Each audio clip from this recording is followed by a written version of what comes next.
Welcome to our YouTube channel. I am Dr. Nilesh Patil from Althea Clinic. I am an orthopedic and spine specialist. आज आपण बोलणार आहोत ते आहे गुडघेदुखी. गुडघेदुखी हा खूप साधा आजार वाटतो, पण तो खूप दुर्दैवी असतो. कारण गुडघेदुखीमध्ये प्रत्येक पेशंटला त्याच्या दैनंदिन जीवनामध्ये करणारे जे कामं असतात ते करण्यासाठी त्यांना त्रास होतो. गुडघेदुखीचे तसे खूप कारण आहेत, पण मेन कारण जे गुडघेदुखीचे आहे ते आहे ऑस्टिओआर्थरायटिस किंवा वयाप्रमाणे होणारे झीज, लिगामेंट इंजरीज किंवा त्याला इंटरनली जे डिरेंजमेंट ऑफ नीज म्हणतो आपण, किंवा टेंडिनायटिस.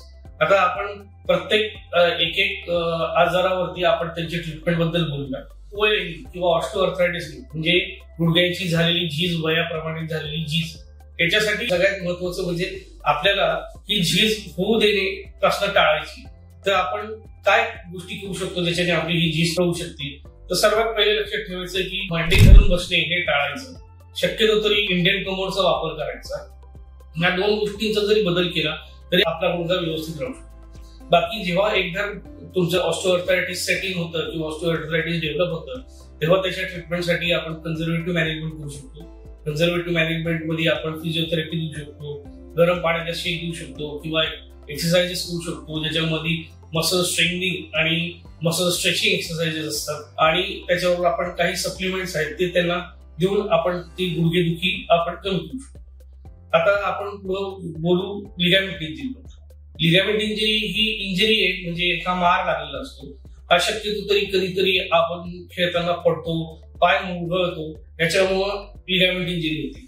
लिगामेंट इंजरी कुठपत झालेली आहे हे आपल्याला कळून घ्यायचं असेल तर आपल्याला सर्वप्रथम MRI ची गरज आहे. MRI केल्यावरती आपल्याला कळते की आपला जो लिगामेंट इंजरी आहे तो कुठल्या ग्रेडचा आहे. त्या ग्रेड प्रमाणे त्याची ट्रीटमेंट बदलत राहते. समजा मायनर ग्रेडचा असेल तर काही नाही, आपण गुडघ्याला आराम देऊ शकतो, बर्फाचा शेक देऊ शकतो आणि हळूहळू गुडघ्यांच्या हालचाली चालू करून आपण त्या गुडघ्याची ट्रीटमेंट करू शकतो.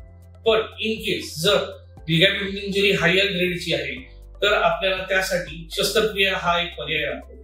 शस्त्रक्रियामध्ये पण आपण आजकाल दुर्बीणीद्वारे त्याला ऑपरेशन करू शकतो आणि त्या लिगामेंटला रिपेअर करू शकतो. त्याला म्हणतो आपण आर्थ्रोस्कोपिक लिगामेंट इंजरी रिपेअर.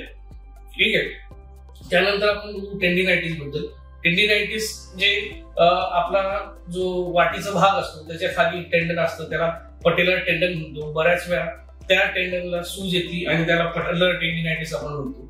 आता हा पटेलर टेंडिनायटिसचा जो आजार आहे हा काही खूप मोठा नाहीये.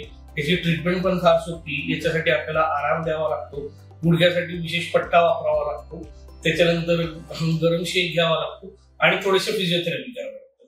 हे झालं आपलं आपण पटेलर टेंडिनायटिस बद्दल. मी तुम्हाला आता ऍडव्हान्स टेक्नॉलॉजी सांगू शकतो ज्याच्यामध्ये आपण ऑस्टिओआर्थरायटिस नी किंवा गुडघ्यांची झीज बद्दल ट्रीटमेंट याची काही ऍडव्हान्स टेक्नॉलॉजी आहेत. जसं की आपण गुडघ्यात इंजेक्शन देऊ शकतो. ते इंजेक्शन जसं की हायड्रोनिक ऍसिड्स वगैरे इंजेक्शन असतात किंवा गुडघ्यात आपण स्टिरॉइड इंजेक्शन देतो. पण स्टिरॉइड इंजेक्शन ही गुडघ्याची झीज झाली ती भरून नाही येत, पण पेन फक्त कमी होतं. अजून ऍडव्हान्स टेक्नॉलॉजी म्हणजे फिजिओथेरपी मध्ये जी आमच्याकडे आहे ती आहे cellular regeneration and repair therapy. ही एक पल्स वेव्ह थेरपी आहे जी आपण गुडघ्याच्या अराउंड लावून जर ती पेशंटला दिली तर त्या जे तरंग तयार होतात त्या तरंगाने ते जे आतले कार्टिलेज डॅमेज झालेले ते कार्टिलेज रिग्रो व्हायला खूप फरक पडतो. अधिक माहितीसाठी तुम्ही अल्थिया क्लिनिक, झेरमॅक्स चौकला व्हिजिट देऊ शकता.